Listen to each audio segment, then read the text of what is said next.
Ken. We appreciate it.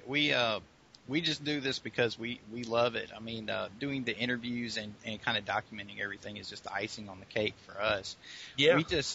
We just do all these crazy things, and we just document it just to share our love of it. And I don't see how anyone that attends your conventions or looks at your guest lists or your schedules can't see the love that you put into this, and the love that you have for the horror genre and the various genres in particular. Yeah.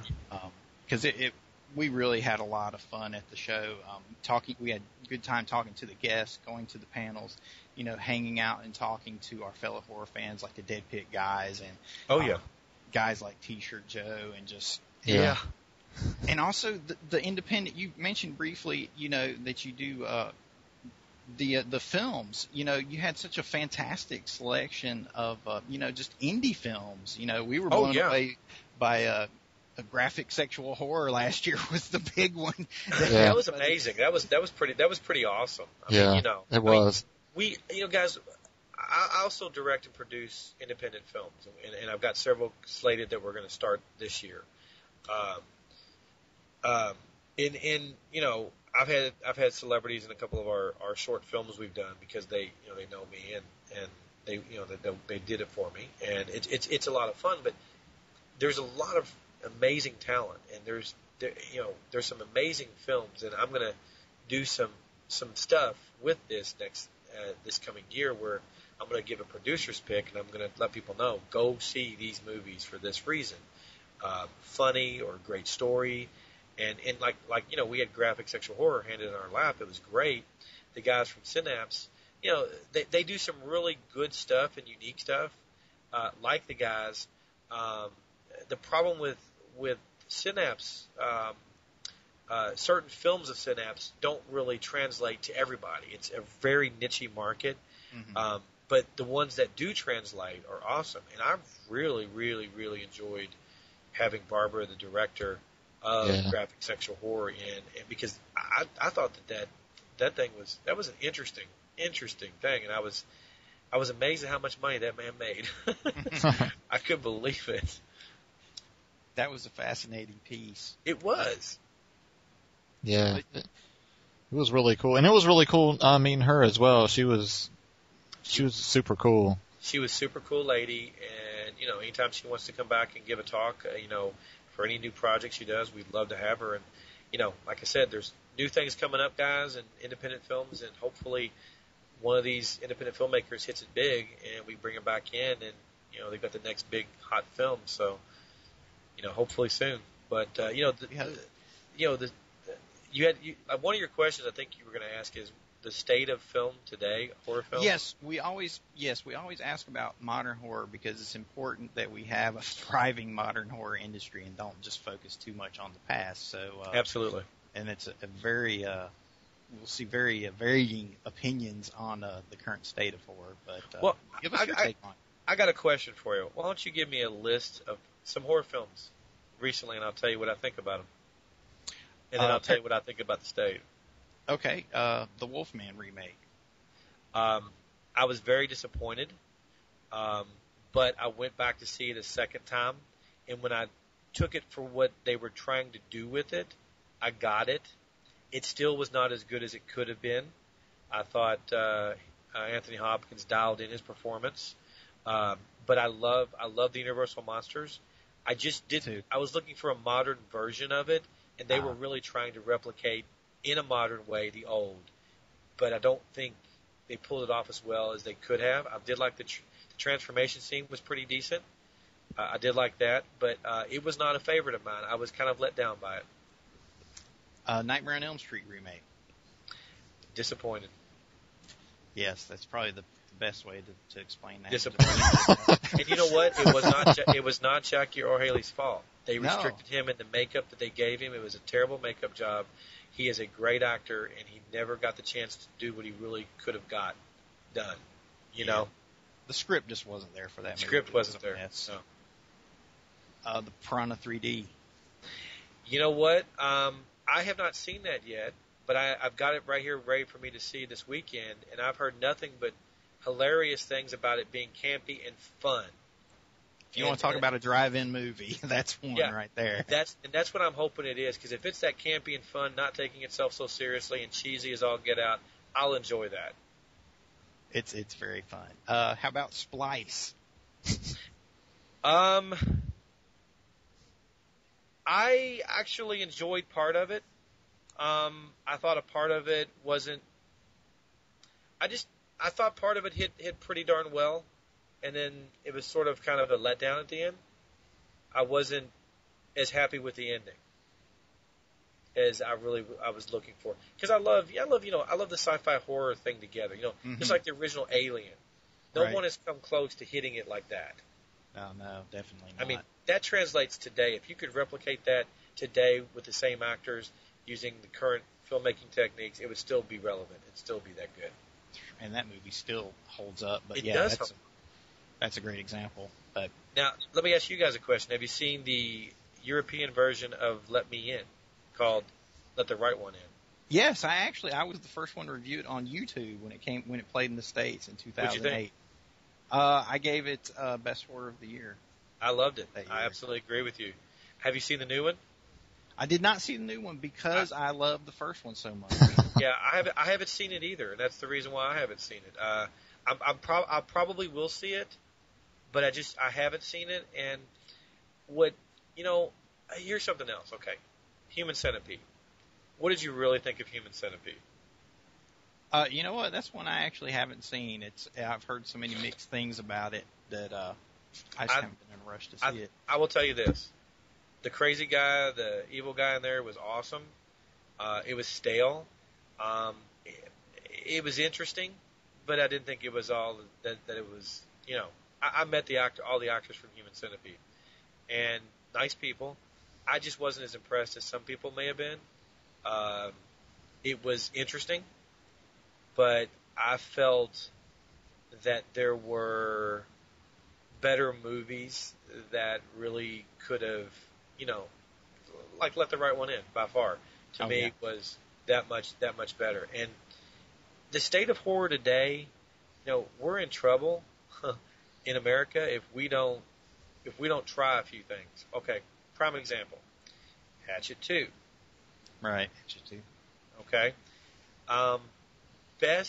Hatchet 1 and Hatchet 2 are the best prime examples of marketing gone wrong. Adam Green is a nice guy. I liked his movie Frozen better than I liked the other two. Mm-hmm. Hatchet was a nice attempt at putting stuff together as a series. They tried. I'll give him that. But the marketing just carried it way over. They made 35 prints of that first film, and I went after a print for our drive-in and brought Kane Hodder out. And the fans didn't support it. It was not a big one. But I'll tell you one that was interesting, and I liked it as much for its marketing as much as I'm not big into reality. But Paranormal Activity 1 was very well marketed. Very well. Perfectly marketed. It was perfectly, exactly. I couldn't have said it better. It was perfectly marketed with a marketing background and college work in marketing, and that's my favorite part of the businesses. There is no way that movie shouldn't have done as great as it did. It was perfect. Haven't seen part 2, but I will give part 1 for seeing it. It was not scary. It was creepy, and it was well played. And maybe once every 10 years you're going to have it. Blair Witch, Paranormal Activity. But as far as it goes, I mean, remakes. I mean, guys, Rob Zombie and his Halloween. I like Rob Zombie's The Devil's Rejects and The House of a Thousand Corpses. I like his original stuff. Mm-hmm. I do. I think he's a talented horror filmmaker for that type of stuff. I really thought, personally, I enjoyed his House of a Thousand Corpses better than Devil's Rejects. Me too. I really did. But,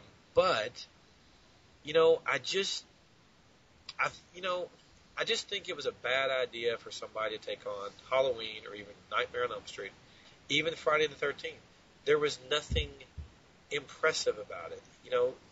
You might as well give those kids today who went to see that film their own version of it with some totally different character and name because they would have supported that over supporting Friday. And they didn't support Friday the 13th. Right. It didn't make a ton of money at all. Neither did Halloween. And here's a fact for you. The original Halloween killed it in sales worldwide. Right.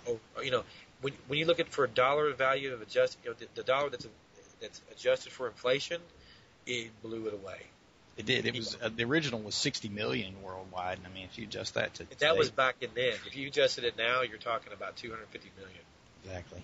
So you're talking about 40 million, 250. So, I mean, my belief is we've got to figure some things out. First of all, horror people are not stupid. They're intelligent. Many of them are well educated. It doesn't matter if it's self-educated or school or they went to college or whatever, however they were educated. They're smart. Yep, smart. They know a clever premise when they see it. They know what they like. And I just don't know of how horror can bring itself out. Because let's be honest. Who are the newest killers? Serial killers. Really? Name one. Really? Well, Jigsaw is the big one for this, the Fair past enough. decade. That was the only Fair movie enough. we didn't get to, was the Saw 3D and the Fair Saw. enough. You're right. Jigsaw was excellent. Okay, I enjoyed the very first one. First one's classic. First one, I totally agree. It is a classic. It is smart. It is well put together on all levels, and it got you because it's a whole new premise. Jigsaw is the only one, but Jigsaw's gone. He's really not around. I mean, even though 3D, he's done. I mean, in my opinion, Jigsaw was done 4 years ago. Honestly. Yeah, several of the sequels were horrible. I actually really liked Saw 3D. I thought it was a good book. Saw 3D. I've heard good things. But as far as it goes, it's kind of done. I just want to see some new characters. I want to, and once we can start that and just bring in a little smarter horror, I think we'll be in good shape. I don't think horror is dead. I will agree with Dead Pit and say I think it's slightly on life support. I think, slightly it's on life support. And, guys, I mean, that's not bad. It's just everything has its ups and downs. I mean, there's a cycle for everything. I think it's in a down cycle right now. It is. We were in it was in a huge upspin through most of the past decade. And it kind of peaked about 2007. I think it peaked about 2007. I think you're right. Yeah, and then started going down. And I think it's going to go down. And here's something that Joe from a company up in New York said. I'll give it to Joe. His name's Joe Cena. He's a really nice guy. He worked with Creation Entertainment at one time, and he said, when you get a Republican in office, horror is huge. When you get a Democrat, and he said, look, I'll go back and prove it. He said, when you put a Democrat in office, you get more sci-fi pop culture going up. And we've seen that. And it doesn't follow it perfectly, but it kind of does follow it to a certain degree. I don't know what that means. Because I don't care what people, what their affiliation as far as their, if they're a Republican or Democrat, because, it surprises people when I say, what I am, but they're like, oh, really? You don't seem like it. Well, or, I wouldn't have pegged you for that. It's like, okay. But, I am a Republican and people are surprised I'm not a Democrat, but, I just think, personally, I just think I want to be left alone. I don't want people to mess with my money. I'm fiscally conservative overall, and I just think there should be smaller government, not bigger. I don't want somebody. A prime example: they're closing a store down where I'm from that's selling adult items in there. They have a permit. They have everything they want. They're not near a neighborhood. They're not near a school. It's just a small town that's filled with a bunch of Democrats that want to take a piece of the action that want to close them down. And I said, that's not right. I said, I don't need to go in there. But I said, if you want to sell that and the people that go in are 18 over, why not? Just like I don't want someone regulating my horror. Exactly.